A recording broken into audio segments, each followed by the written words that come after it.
3 métodos para lidar com o caos. O ponto principal desses métodos está em dissolver a luta dualística, nossa tendência habitual para lutar contra o que está acontecendo em nós ou a nós. Esses métodos nos ensinam a caminhar na direção das dificuldades em vez de recuar. É muito raro ter esse tipo de encorajamento. Praticamos para nos livrarmos de um fardo, o fardo de uma perspectiva estreita causada pelo anseio, agressão, ignorância e medo. Somos oprimidos por pessoas com as quais convivemos, por situações que acontecem em nossa vida diária e, acima de tudo, por nossa própria personalidade. Com a prática da meditação, percebemos que não é preciso obscurecer a alegria e a abertura que são presentes em cada momento de nossa existência. Podemos despertar para a bondade fundamental, nosso direito inato. Quando somos capazes de fazer isso, não nos sentimos mais oprimidos pela depressão, preocupação ou ressentimento. A vida torna-se ampla como o céu e o mar. Existe espaço para relaxar, respirar e nadar. Nadar para tão longe que deixamos de ter o ponto de referência da margem. Como lidar com a sensação de opressão? Como aprender a relacionar-se com o que parece se interpor entre nós e a felicidade que merecemos? Como aprender a relaxar e a conectar-se com a alegria fundamental? No mundo todo, os tempos são difíceis. Despertar não é mais um luxo ou um ideal, está se tornando crucial. Não é preciso acrescentar mais depressão, mais desânimo, raiva a tudo que já existe.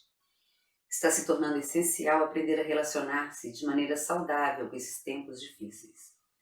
A Terra parece nos implorar uma ligação com a alegria e a descoberta de nossa essência mais profunda. Essa é a melhor maneira de conseguir beneficiar os demais.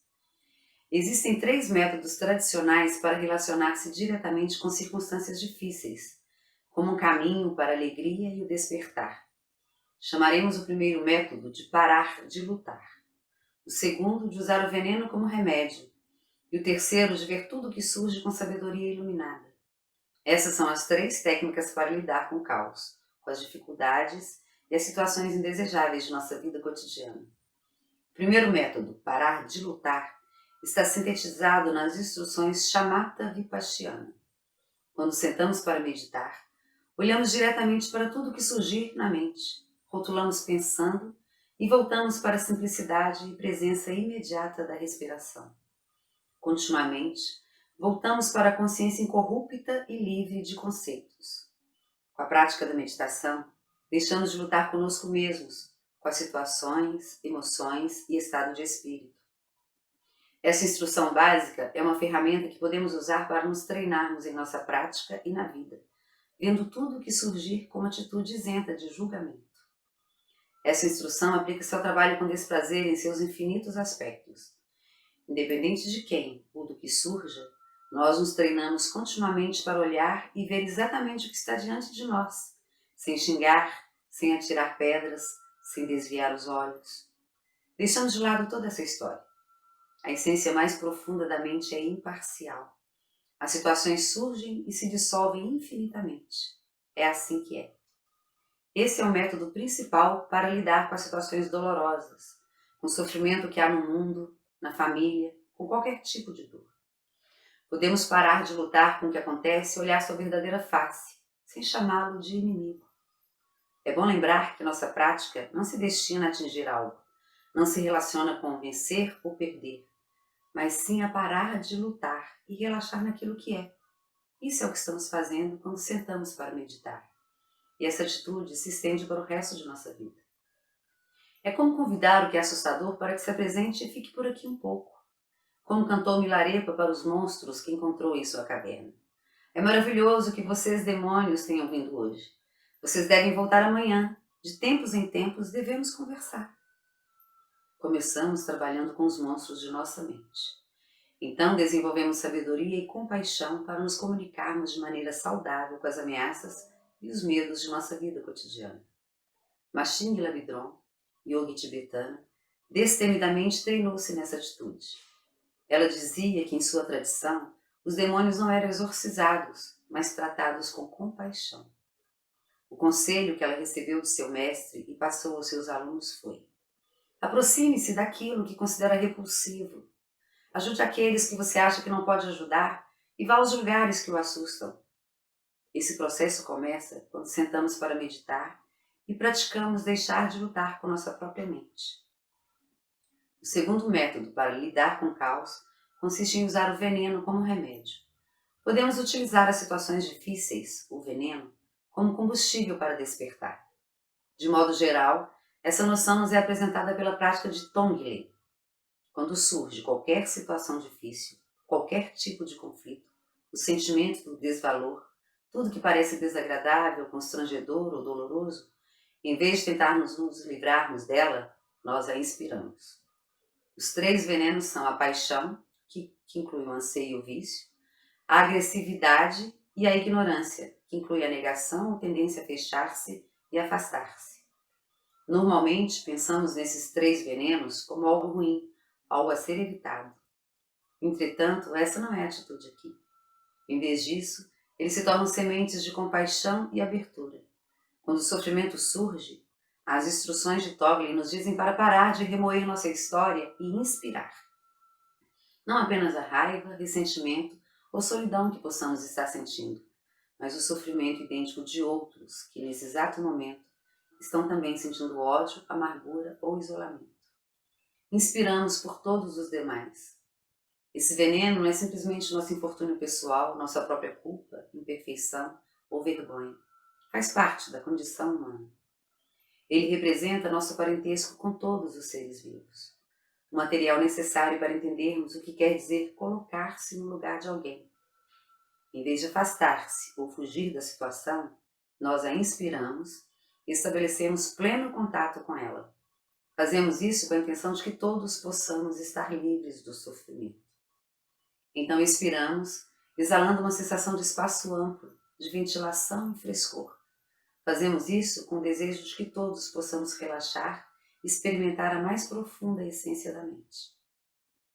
Desde a infância, dizem-nos que há algo errado conosco, com o mundo e com tudo o que acontece.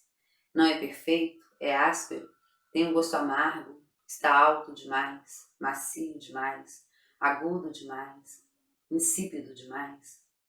Cultivamos essa atitude de tentar tornar as coisas melhores porque algo está ruim, há um erro, um problema.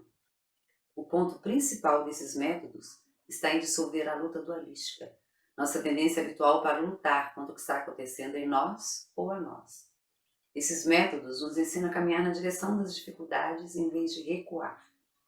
É muito raro ter esse tipo de encorajamento. O que acontece não apenas pode ser utilizado e explorado, mas na verdade representa o próprio caminho. É possível usá-lo como meio para despertar. Podemos usar tudo, sejam nossas emoções e pensamentos conflitantes ou nossa situação aparentemente externa, para identificar em que ponto estamos adormecidos e como podemos despertar completamente, inteiramente, sem reservas.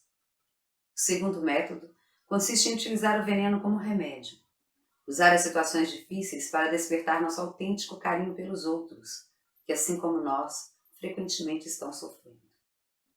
Há um lema no Jong que diz: quando o mundo está repleto de mal, todos os infortúnios e dificuldades devem ser transformados em caminho para a iluminação. Esse é o conceito cultivado aqui. O terceiro método para lidar com o caos é ver tudo que surge como manifestação da energia desperta. Podemos ver a nós mesmos como já despertos. Podemos perceber nosso mundo como já sagrado. Tradicionalmente, um campo mortuário é a imagem utilizada para representar aquilo que surge como a própria energia da sabedoria. No Tibete, os campos mortuários eram o que chamamos de cemitério, mas não tão agradáveis quanto os nossos. Os corpos não ficavam sobre um lindo gramado regular, com lápides brancas entalhadas com anjos e palavras bonitas. No Tibete o chão congela, e por isso, quando as pessoas morriam, seus corpos eram retalhados e levados para esses campos para serem comidos pelos abutres. Tenho certeza de que esses locais não cheiravam muito bem e deviam oferecer uma visão alarmante. Havia olhos, cabelos, ossos e outras partes do corpo espalhados por todo lado. Em um livro sobre o Tibete, vi uma fotografia de pessoas trazendo um cadáver para um desses campos. Sentados em círculo, abutres que pareciam ter o tamanho de uma criança de 2 anos simplesmente esperavam sua chegada. Talvez o que esteja mais próximo de um campo mortuário em nosso mundo não seja um cemitério, mas o pronto-socorro de um hospital. Essa imagem poderia servir como base para o nosso trabalho, já que este se fundamenta em alguma honestidade diante do funcionamento do reino humano.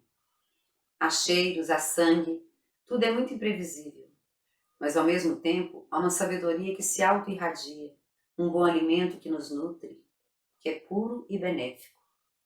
Encarar o que surge como energia desperta reverte o nosso padrão habitual, fundamental de tentar evitar o conflito, de tentar nos tornarmos melhores do que somos, atenuar as coisas e torná-las mais agradáveis, de tentar provar que a dor é um erro e que ela não existiria em nossa vida se fizéssemos tudo certo. Essa visão altera completamente esse padrão específico e nos encoraja a olhar o campo mortuário de nossa vida como uma base de trabalho para alcançar a iluminação. Frequentemente entramos em pânico em nossa vida cotidiana. Nosso coração palpita e sentimos o aperto no estômago porque estamos discutindo com alguém ou porque tínhamos excelente plano e ele não está dando certo. Como entramos nessas novelas? Como lidamos com esses demônios que basicamente são feitos de esperanças e medos? Como parar de lutar consigo mesmo? Machine Labidron nos aconselha a ir aos lugares que nos atemorizam. Mas como fazer isso? Estamos tentando aprender a não nos dividirmos entre o nosso lado bom e o nosso lado mau, entre o nosso lado puro e o impuro. A luta fundamental é com o nosso sentimento de sermos errados, com nossa culpa e vergonha diante daquilo que somos. É com esses aspectos que precisamos fazer amizade. O importante é que podemos dissolver a sensação de dualismo entre nós e eles, entre isso e aquilo, entre aqui e ali, caminhando na direção daquilo que consideramos difícil e gostaríamos de evitar. Em termos de experiência cotidiana, esses métodos nos encorajam a não nos sentirmos constrangidos diante de nós mesmos. Não há nada do que se envergonhar. É como a culinária étnica. Podemos sentir orgulho em preparar matzubal judaicos, nosso curry indiano, em mostrar os miúdos de porco que fazemos seguindo a receita afro-americana, hambúrguer com fritas, típico da classe média norte-americana. Existem muitos aspectos saborosos de que podemos nos orgulhar. O caos faz parte de nosso quintal. Em vez de buscar algo mais elevado ou puro, lidamos com ele exatamente como ele é. O mundo em que nos encontramos, aquela pessoa que achamos que somos, essas são nossas bases de trabalho. Esse campo mortuário, chamado vida, é a manifestação da sabedoria. A sabedoria é a base da liberdade e também da confusão. A cada momento fazemos uma escolha. Qual a direção que tomamos? Como nos relacionamos com a matéria-prima de nossa existência? Esses são 3 métodos muito práticos para lidar com o caos. Não lutar, usar o veneno como remédio e ver tudo o que surge como manifestação da sabedoria. Em primeiro lugar, é possível treinar em parar de remoer nossa velha história. Desacelerar o suficiente para estar apenas presente. Abandonar a profusão de julgamentos e estratégias e parar de lutar. Em segundo, podemos usar todos os dias de nossa vida para assumir uma atitude diferente diante do sofrimento. Em vez de afastá-lo, podemos inspirá-lo com a intenção de que todos parem de sofrer, com o desejo de que pessoas em todos os lugares possam sentir contentamento no coração.